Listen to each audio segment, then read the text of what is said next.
जो पानी हम पीते हैं, जो खाना हम खाते हैं, जिस हवा में सांस लेते हैं, सब में प्लास्टिक घुल चुका है और अब धीरे धीरे हमारे शरीर का हिस्सा बन रहा है। क्या हम खुद को धीरे धीरे प्लास्टिक में बदल रहे हैं?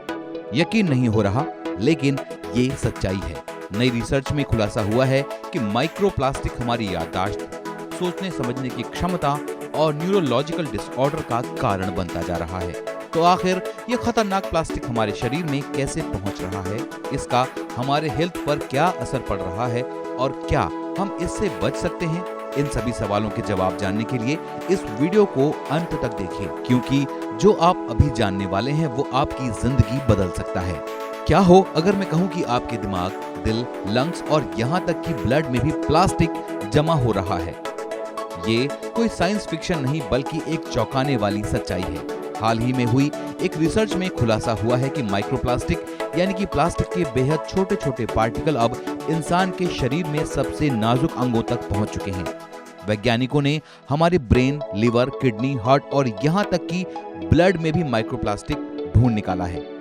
लेकिन सबसे चौंकाने वाली बात यह है कि ब्रेन टिश्यूज में और अन्य अंगों की तुलना में 50% ज्यादा प्लास्टिक पाया है। अब सवाल यह है कि कैसे पहुंच रहा है माइक्रोप्लास्टिक हमारे दिमाग तक और ये कितना खतरनाक है। रिसर्च में सामने आया है कि माइक्रोप्लास्टिक दिमाग में मौजूद ब्लड ब्रेन बैरियर को पार कर सकता है, जो आमतौर पर शरीर के लिए हानिकारक हो सकता है, जो आमतौर पर शरीर को हानिकारक तत्वों से बचाने का काम करता है। इसके दिमाग में जमा होने के कारण न्यूरॉन डैमेज, ब्लड सर्कुलेशन में बाधा और स्ट्रोक जैसी बीमारियां हो सकती हैं। न्यूरोलॉजिस्ट का मानना है कि माइक्रोप्लास्टिक याददाश्त पर असर डाल सकता है और डिमेंशिया जैसी बीमारियों का खतरा बढ़ा सकता है। 2024 में एक रिपोर्ट के अनुसार वैज्ञानिकों ने डेड बॉडी के ब्रेन सैंपल्स की जांच की और पाया कि 8 साल पहले की तुलना में अब माइक्रोप्लास्टिक की मात्रा 50% ज्यादा हो चुकी है। 40 से 45 साल के लोगों के ब्रेन टिश्यू में प्लास्टिक कंस्ट्रक्शन 4800 माइक्रोग्राम प्रति ग्राम तक पहुंच गया है, जो कुल वजन का 0.5% तक हो सकता है।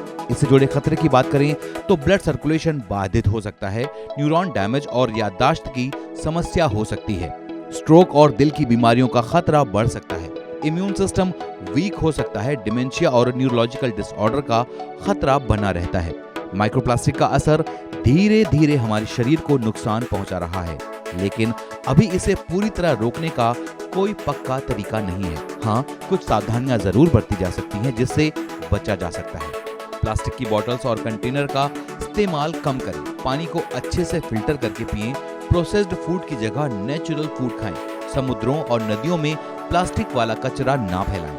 अब सवाल यह है कि क्या माइक्रोप्लास्टिक हमारे बॉडी के अंदर धीरे धीरे जहर बना रहा है? अगर आज हम इसे गंभीरता से नहीं लेंगे तो आने वाले समय में ये एक ग्लोबल हेल्थ क्राइसिस बन सकता है। क्या आप जानते हैं कि माइक्रोप्लास्टिक हमारे दिमाग तक पहुंच सकता है? अगर नहीं तो अब जान गए होंगे। अगर आपको ये वीडियो जानकारी अच्छी लगी हो तो इसे लाइक करें और अपने दोस्तों और परिवार के साथ शेयर करें ताकि अधिक लोग इस महत्वपूर्ण जानकारी तक पहुंच सकें। साथ ही इस तरह की हेल्थ से जुड़ी जानकारी आप तक सबसे पहले पहुंचे, हमारे चैनल को सब्सक्राइब करना बिल्कुल ना भूलें, क्योंकि हम रखते हैं आपकी सेहत का ख्याल। धन्यवाद।